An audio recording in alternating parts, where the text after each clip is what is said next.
में छुरा भोगती है, पार्टियों को तोड़ने का काम करती है और कर्नाटका के जेडीएस के सांसद का चुनाव लड़ने वाला प्रज्वल रेवन्ना को भारत देश से जर्मनी भगा देती है। प्रधानमंत्री जी मंच पर खड़े होकर उसके लिए वोट मांगते हैं। शर्म आनी चाहिए। ये कैसी गंदी राजनीति करते हो यार। पालगढ़ के साधु किसके समय में मरे थे? और कड़वा कड़वा थू थू, इतनी गंदी राजनीति करने वालों। अरे सोनिया सेना को तो ये भी नहीं पता है कि वो कब तक जीवित रहेंगे, वेंटिलेटर पे है। भारतीय जनता पार्टी को तो तरस करना नाम चाहिए, बदल देना ना चाहिए। इनके पास पार्टी का नाम रहा, पार्टी का ना इनका सिंबल रहा। पुष्टिकरण करने वाली राजनीति। अरे पालगढ़ के साधु मरे थे, हनुमान चालीसा पढ़ते फिर राजद्रोह का मुकदमा लगाते थे आप लोग। आनंद जी, मैंने हटा दिया। आनंद दुबे जी, गौरव भाटिया जी, आनंद दुबे जी, गौरव भाटिया जी और संगीत रागी जी, आप तीनों मेरे मित्र हैं। पर आज मुझे एक नया ज्ञान पता चला है संगीत रागी जी, कि सोनिया गांधी जी के साथ में हिंदुत्व की राजनीति हो रही है। देखिए, बाला साहब ठाकरे जी से पत्रकार ने पूछा था। नहीं, क्यों आपको नहीं पता है क्या बाला साहब, हमारी हिंदुत्ववादी पार्टी है। बाला साहब ठाकरे जी से एक पत्रकार ने पूछा था कि क्या आप कांग्रेस के एक नेता, बड़े शीर्षस्थ नेता जिनका नाम अभी जिक्र किया, आप वहां पर उनसे मिलने जाएंगे? उन्होंने कहा मैं हिजड़ा नहीं हूं। ये भाषा थी बाला साहब, परम पूजनीय बाला साहब ठाकरे की। आज उसी के दरवाजे पर नाक रगड़ रहे हैं उद्धव ठाकरे। आज उद्धव ठाकरे वही नाक रगड़ रहे हैं। आज जो जिन लोगों ने जिन लोगों ने हिंदुत्व के खिलाफ काम किया, झूठ बोलते हो, फरेब फैलाते हो, केवल नफरत फैलाते हो, तुष्टीकरण की राजनीति करना चाहते हो और हमें ज्ञान सिखाते हो यार। संगीत रागी वर्सेस आनंद दुबे जी, आप तो इतने पढ़े लिखे व्यक्ति हो, इतने संगीत रागी चांद क्यों हो गया? क्या दिखा रहे? गौरव भाटिया को भी रखे कुछ दिखा दिया। गौरव भाटिया क्या दिखा रहे हैं? देखिए, मैं सिर्फ इतना कह रहा हूं कि देखिए, ये जो कांग्रेस, बाला साहब ठाकरे जो बात संगीत रागी भाई अभी कह रहे थे वही दिखा रहा हूं। बाला साहब ठाकरे ने कहा था हिजड़े झुकते हैं सोनिया के सामने। आज कौन झुक के सलाम करता है पूरे देश को पता है। दूसरा एक जिक्र कर देता हूं। उनको जरिए मुझे इंदिरा गांधी जी को इमरजेंसी में सपोर्ट क्यों किए थे? देख ले, क्यों किए थे? मैं आपसे पूछ रहा हूँ। इंदिरा गांधी जी से बाला साहब ठाकरे जी का मिलना जुलना क्यों होता था? आज आप क्यों होता था? संगीत रागी जी हंस क्यों रहे हैं? बंद हो गई। मैं देख रहा हूं कि आनंद जी को हो क्या गया है। गलत संगति का असर यही होता है। आनंद जी अभी भी वक्त है, भागिए वहां से। बदल देते हैं।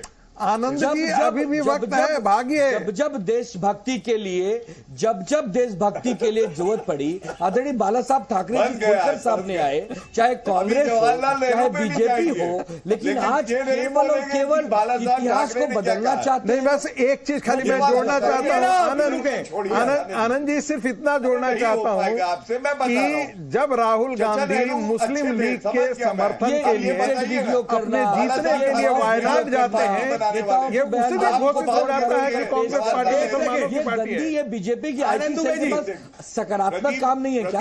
विकास के मुद्दों पर बात करना है। नौकरी देने के लिए लाया। नहीं, मैं तो दो बातें कहना चाहता हूँ। एक 15 लाख रुपया लाएंगे। आपको लगा था कि दो बातें मैं जो बाटले हैं, जो रसोई में काम आते हैं, वो सस्ता करेंगे। डॉलर और रुपए में जो खाई बढ़ी, दूसरी बात, कम करेंगे। इस देश में वोट जिहाद मुसलमानों की तरफ से हमेशा जब हम कुछ बोलते हैं तो हमारी मेरा एक सवाल है आनंद दुबे जी से। आनंद मेरे को एके वाजपेयी जी के पास आने के पहले आनंद दुबे जी और गौरव भाटिया जी सवाल है। आनंद दुबे जी, मैं आज आपकी एक बात पे एक सेकंड, आनंद दुबे जी, मैं आपकी एक बात पे कंप्लीटली अग्री करता हूं। मैं कहता हूं गौरव भाटिया जी, आप ध्यान से सुन लीजिए कि एक कहावत है, बुरा मत मानिएगा आप सभी लोग, कि मेरे पास एक स्मार्टफोन है भैया। और अगर आप स्मार्टफोन के दौर में, एके वाजपेयी जी ने भी अपने स्मार्टफोन को देख लिया, मेरा और एके वाजपेयी जी का मॉडल सेम है, हम लोग लेटेस्ट मॉडल का स्मार्टफोन यूज करते हैं, हम लोग रेलेवेंट होते हैं। तो स्मार्टफोन के दौर में मेरा मित्र था जिम में, इसका नाम है मोहित, उसने बोला भैया विपक्ष जो है स्मार्टफोन के दौर में फीचर फोन बेचने की कोशिश कर रहा है। तो क्या आज की स्थिति, आनंद दुबे जी, मैं आपको समझाने की कोशिश कर रहा हूं, जात की राजनीति, धर्म की राजनीति, धार्मिक रिजर्वेशन, ये सब नहीं चलता। खुल के एक कम्युनिके क्यों नहीं डाल देते, इंडिया अलायंस ज्वाइंट कम्युनिकेशन, कि इंडिया अलायंस कहता है आज की तारीख 30 अप्रैल 2024 को कि हम वोट जिहाद के खिलाफ हैं, हम मुस्लिम आरक्षण के खिलाफ हैं, जिससे कि मैं महंगाई, बेरोजगारी, अनएम्प्लॉयमेंट, इन सब मुद्दों पर भाजपा से सवाल पूछूंगी। क्या कर रहे हैं आप? आनंद दुबे जी, कब होगा ये? आनंद दुबे जी और फिर गौरव भाटिया जी, फिर एक आप आदरणीय प्रधानमंत्री जी को दे देते, यही पूरा ज्ञान आप बीजेपी के नेताओं को सिखा देते गौरव भाटिया कि बंद करो ये नफरत की राजनीति, बंद करो हिंदू मुसलमान, बंद करो मंगलसूत्र छीनकर घुसपैठियों को बांट देंगे। क्यों करते हो यार ये पूरा ज्ञान? क्यों स्वयं नहीं पीते हो, दूसरे को क्यों पिला रहे हो? गौरव भाटिया जी और उनकी पार्टी को ज्ञान पिलाओ। ठीक है, गौरव भाटिया जवाब दे रहे हैं, पिलाओ, शांत कराइए। गौरव भाटिया क्विक 30 सेकंड मेरे को, फिर आगे बात। देखिए, मैं आपको बताऊं, परम श्रद्धेय बाला साहब ठाकरे जी की आत्मा आज बड़ी परेशान होगी। वो कह रही होगी कि भाई हमने हिंदुत्व का झंडा हमेशा उठाए रखा, आज बाला साहब ठाकरे जी पे हम लोग चर्चा कर रहे हैं और ये लोग जवाहरलाल नेहरू का नाम ले रहे हैं, इंदिरा गांधी का नाम ले रहे हैं। सब जानना चाहते हैं आपसे कि अगर SC ST OBC का आरक्षण नहीं छेड़ा जाए, मोदी जी ये कहते हैं, और तो आपको दर्द होता है, आप कहते हैं मुसलमान को दे दो। मैं कितनी दुख की बात है। बाला साहब ठाकरे जी की जो मूल विचारधारा थी उसके विपरीत आप जा रहे हो। मैं दुखी हूं। आपको शर्म नहीं आ रही कि सोनिया गांधी के सामने आप झुक झुक के प्रणाम कर रहे हो?